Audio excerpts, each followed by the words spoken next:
नमस्कार, आप देख रहे हैं हरियाणा बुलेटिन न्यूज। बात करते हैं चंडीगढ़ की, बात करते हैं हरियाणा की राजनीति की। हरियाणा में जो भी वित्त मंत्री रहा, दोबारा जीतकर नहीं पहुंचा चंडीगढ़।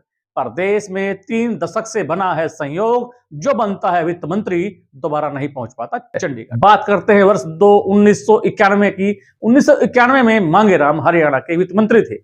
वह वर्ष 1996 में हुए विधानसभा चुनाव में हार गए थे। इसके बाद वर्ष 1996 में हरियाणा की सत्ता संभालने वाली बंसीलाल सरकार सेठ श्री कृष्ण दास हरियाणा के वित्त मंत्री बने, लेकिन 2000 में हुए विधानसभा चुनाव में सेठ श्री कृष्ण दास भी हार गए। इसके बाद वर्ष 2000 में संपत सिंह वित्त मंत्री बने, लेकिन 2005 में हुए विधानसभा चुनाव में संपत सिंह भी चुनाव हार गए। उसके बाद हरियाणा में सत्ता संभालने वाली भूपेंद्र सिंह हुड्डा के नेतृत्व में कांग्रेस सरकार में चौधरी वीरेंद्र सिंह वित्त मंत्री बने, मगर 2009 में हुए विधानसभा चुनाव में वह भी चुनाव हार गए। वर्ष 2009 में हुए विधानसभा चुनाव में भूपेंद्र सिंह हुड्डा ने दोबारा सरकार बनाई और कैप्टन अजय सिंह यादव वित्त मंत्री बन गए। फिर 2014 में हुए विधानसभा चुनाव में कैप्टन अजय सिंह यादव ने चुनाव तो लड़ा, लेकिन वो भी चुनाव हार गए। इसके बाद हरियाणा में सत्ता संभालने वाली मनोहर लाल खट्टर के नेतृत्व वाली सरकार में कैप्टन अभिमन्यु हरियाणा के वित्त मंत्री बने। हाल ही में हुए चुनाव के दौरान कैप्टन अभिमन्यु भी चुनाव हार गए। खास बात यह है कि जो भी मंत्री कोठी नंबर 78 में रहा, दोबारा नहीं जीता। राजनीति के गलियारों में यह महज संयोग है कि चंडीगढ़ के सेक्टर 7 में स्थित कोठी नंबर 78 में रहने वाला कोई भी मंत्री अथवा नेता चुनाव नहीं जीतता है।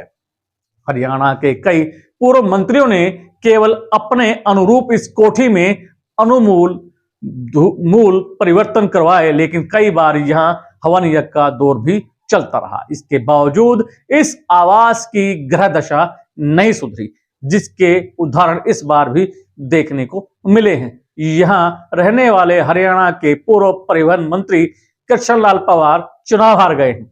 वर्ष 1987 में यह आवास तत्कालीन विधानसभा उपाध्यक्ष कुलबीर सिंह को अलॉट की गई थी।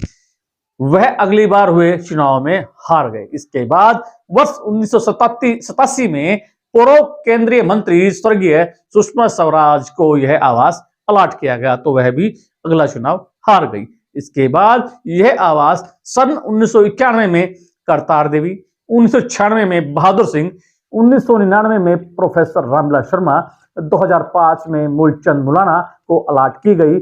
यह सभी नेता आगामी चुनाव हार गए। वर्ष 2009 में चुनाव हारने के बाद पूर्व मंत्री फूलचंद मुलाना ने इस आवास में कई तरह के बदलाव करवाए। यहां तक कि ग्रह दशा दूर करने के लिए उन्होंने यहां शिवलिंग तक स्थापित करवा दिया था। इसके बावजूद वह राजनीति में हाशिए पर ही रहे। इसके बाद मनोहर सरकार में यह आवास कृष्णलाल पंवार को अलॉट किया गया। इस बार वह भी चुनाव हार गए। अगली कड़ी में किसी और नई खबर के साथ आपके साथ प्रस्तुत होंगे। तब तक देखते रहिए हरियाणा बुलेटिन न्यूज। धन्यवाद। हर खबर का मतलब ब्रेकिंग न्यूज नहीं, हर बहस का मतलब हंगामा नहीं। हरियाणा की हर पल की खबरों के लिए देखते रहिए हरियाणा बुलेटिन न्यूज।